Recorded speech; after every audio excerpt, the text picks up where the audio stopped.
Hello and welcome back to our second day of Fudge-A-Mania. Today we're going to read chapter 3, the most disgusting of them all. Our new vocabulary word for this chapter is the word complication. A complication is a noun that means something that makes a situation more difficult. It's not usually a good thing. If you are planning a hiking trip and you break your leg, that's a complication. If you do something bad, but you don't want to explain why you did it, you might say, it's complicated. So our first focus while we read is going to be Fudge and Peter's family make their long trip to Maine. We find out a little bit about this setting, and we also find out two important complications. One is about their house. The other is about their dog. It took 10 hours to drive to Southwest Harbor, Maine. 10 hours in the back seat of an old Blazer with Fudge, Tootsie, Turtle, and Uncle Feather, who wouldn't shut up. Some minor birds don't talk at all, but Uncle Feather's not one of them. He'll repeat anything you say. Finally, I dropped the cover over his cage, hoping he'd think it was nighttime. Go to sleep, stupid, I told him. Stupid is one of his favorite words. But that didn't work either. Go to sleep, stupid, he chanted, until even Turtle lost patience and started barking. Grandma is really smart, I thought. She's flying up to Maine. As we got closer to our destination, Mom started reading to us from a guidebook. Southwest Harbor is on an island called Mount Desert. She pronounced it desert. Ice cream, cookies, brownie, pudding, Fudge sang. Mom kept right on reading. I don't know why she thinks Fudge pays any attention to her lectures on history. He hears only what he wants to hear. Everything else goes right by him. Founded in 1905, the town of Southwest Harbor. You call this a town, I thought, as we drove through it. There was one street with a couple of shops, and that was about it. But I could tell Mom was really excited. She put down her guidebook and smiled at my father. Oh, it's so quaint, she said. Isn't it quaint, Warren? And my father smiled back and said, it's perfect, honey. Fudge chucked Tootsie under her chin. It's perfect, honey, he said, imitating my father. Then Uncle Feather started, honey, honey, honey. For some reason, Tootsie thought that was wildly funny, and she laughed until she got hiccups. Mom passed a bottle of water to the back seat, and I stuck it in Tootsie's mouth. Take a left here, Warren, Mom said to Dad.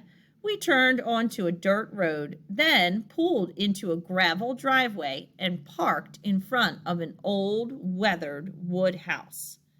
The first person I saw was the Queen of Cooties herself. She was standing on the seat of a rope swing. It hung from the branch of a big tree in the front yard. She was swinging pretty high when I opened the back door of the Blazer and Turtle jumped out. It had been almost 4 hours since I'd walked him, and he really had to go. He raced for the woods behind the house, but Sheila thought he was heading straight for her. Help! She screamed, wobbling on the swing. Somebody please help! She lost her balance and fell to the ground. What a dork. Mom jumped out of the car and ran to her rescue. It's all right, she said, helping Sheila to her feet. Turtle just had to wee-wee. How could Mom have used such an embarrassing expression? By then, Mr. and Mrs. Tubman, who had also heard Sheila's screams, came running out of the house. Are you okay? Mrs. Tubman asked Sheila. I'm fine, Sheila said, brushing herself off. It was just that disgusting dog. Before I had the chance to tell her who was really disgusting, a man with white hair called Lemonade. We all headed for the house and gathered around the table on the porch. I'm Buzz Tubman's father, the white-haired man said. He poured each of us a glass of lemonade. Call me Buzzy Sr. I polished off my drink really fast. Buzzy Sr. poured me another. I gulped it down. Long trip up here, isn't it? He asked. 10 hours, I said, wiping my mouth with the back of my hand. He filled my glass again. I didn't even notice Fudge watching until then. You must be really thirsty, Pete. Yeah, I said. Remember that time you drank too much island punch and I clamped my hand over his mouth. He still doesn't get the difference between stories you tell to strangers and stories you keep to yourself. I looked at Buzzy Sr.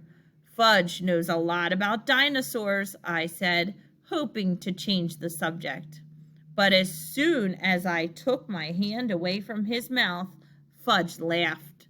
And Pete knows all about cooties. Well, you can't know too much about cooties, can you, Pete? Buzzy Sr. said, smiling at me. And guess what else? Fudge said. I'm getting married under the trees. Do I know the bride? Buzzy Sr. asked. It's Sheila Tubman, Fudge said. Oh, my granddaughter, Buzzy Sr. said. Sheila's your granddaughter? Fudge asked. Buzzy Sr. nodded. Have you popped the question yet? How do you pop a question? Fudge asked. You have to ask if she wants to marry you, Buzzy Sr. explained. Why wouldn't she want to marry me? It's something you have to decide together, Buzzy Sr. said. Okay, Fudge said. He turned toward Sheila, who was sitting in a rocking chair. Hey, Sheila, you want to marry me, right? Sheila laughed so hard she nearly fell off the chair. See, Fudge said, I popped the question and she wants to marry me. Congratulations, Buzzy Sr. said. You're a lucky man. Lucky, I thought? That's not what I'd call it. The screen door opened and Libby stepped out onto the porch. Libby is Sheila's older sister. She's almost 16, but no one would make the mistake of calling her sweet. She was carrying a small white and brown puppy. Sheila jumped. I expected her to run for her life. Instead, she cooed, "Oh, my baby, my precious furry baby." She kissed the puppy about 20 times. You have a dog? I asked. Yes, Sheila said proudly. Her name is Jake, and we just got her. Isn't she adorable? I thought you're afraid of dogs. She is, Libby said. I'm not afraid of Jake. She's afraid of dogs in general, Libby told me. That is so unfair, Sheila said. But it's true, isn't it? Libby asked in her most obnoxious voice. I just don't like big, smelly, disgusting dogs, Sheila said, looking directly at me. Are you calling my dog smelly and disgusting? I asked. Sheila folded her arms and smiled. Turtle is the most disgusting dog ever born. You want to see disgusting? Look in the mirror, I told her. You want to smell disgusting? Smell yourself. Are you two going to argue for 3 weeks? Libby asked, because that could get to be a real bore. You're right, I said. So why don't you just tell me where our house is, and that'll be the end of it. This is your house, Sheila said. I thought this was your house. It's 2 houses, but they're connected. What do you mean connected? I asked. Didn't you learn anything in 6th grade, Peter? Connected means attached, joined together. I know what the word means, I told her. Don't worry, Sheila said. There's an inside door that separates your house from ours. An inside door, I thought. How am I going to explain this to Jimmy Fargo? I promised him a forest between our houses, not an inside door. Suddenly, we heard a rustling sound, and a minute later, Turtle came tearing out of the woods. A terrible smell followed him. I mean, really bad. Ew! Sheila cried, holding her nose. What the smell? So I see some unusual spelling here. The words don't sound right. So I really have to figure out what the author is doing. I'm going to make a sensory image by looking for clues and using them. There is a terrible smell. We know that Sheila holds her nose. Then she is talking. Let's see what happens while you talk while holding your nose. Now I can hear the reason for the strange spellings. It stunk, Dad said, holding his turtle's been sprayed by a thunk. Oh no, Mom said. She held her nose too. Not skunk. They all sounded as if they had the worst colds. I would have laughed, except for the smell. It was so strong I had to hold my nose, just like the rest of them. It is too nauseating for words, Libby said, grabbing Jake and running back into the house. Do something, Peter, Sheila yelled. What am I supposed to do? He's your dog, isn't he? Let's not panic, Mr. Tubman said. Let's think this through in a logical way. There isn't time for logic, Mrs. Tubman said. This is the time for action. Tomato juice, Buzzy Sr. said. Put him in a tub of tomato juice. Where am I supposed to get enough tomato juice to cover him? Mrs. Tubman asked. I'll take care of it, Jean, Dad said. Don't worry. He headed for the blazer. Fudge chased Dad. Wait for me. Where are you going, Warren? Mom called. For tomato juice, Dad called back. All this time, Turtle was rolling over and over in the grass, trying to get rid of the awful smell. He knew he was in big trouble. I always knew your dog was the smelliest dog in the entire world, Sheila said, and this proved it. For once, I had to agree. So remember, our first focus was Fudge and Peter's family make their long trip to Maine. We find out a little bit about this setting, and we also find out two important complications. One is about their house. The other is about their dog. So when we do our second read today, we are going to focus on Sheila. We know that Fudge wants to marry her and that Peter thinks she has cooties. What do we learn about her from how she's acting?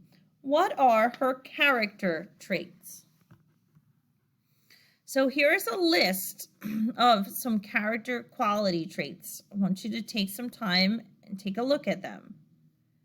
And be ready when we discuss it. What are some character quality traits of Sheila Tubman? So if you need to pause, you can, and take a look at the list. Okay, and then the next question says, we'll go over those together, excuse me. So the setting, we're thinking about the when and the where.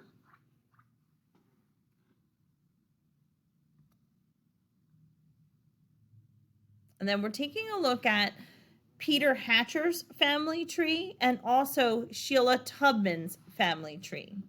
So we now know that Buzzy Sr. is her grandfather and Mrs. Tubman is his daughter.